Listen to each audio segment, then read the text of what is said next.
Hello everyone, welcome back to this channel. So in today's video, we are going to fix the no sound issues on your Samsung TV.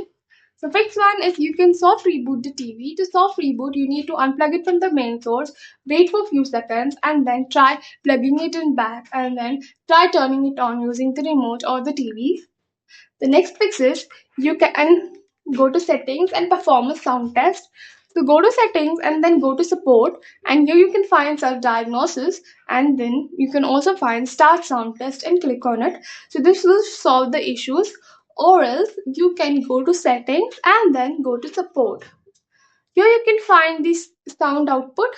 So maybe this can be issues if you are trying to use TV speakers, but if you have selected the Bluetooth speaker list or audio out, so you need to select the correct one which you are using.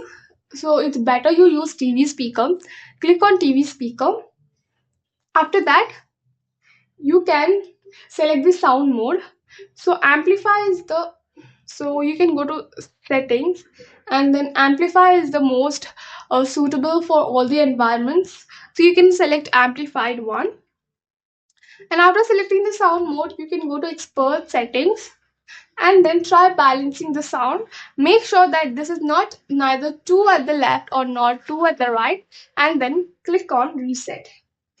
After that, the last fix is you can reset the sound. To reset the sound, scroll down and you can find the sound thing and then click on reset. So this will restore all sound settings to the factory default and help you solve the problem of no sound issues on your Samsung TV. That's all for the video. Thank you for watching. If you think I helped you in some way, do like, share, comment, and also do subscribe to this channel.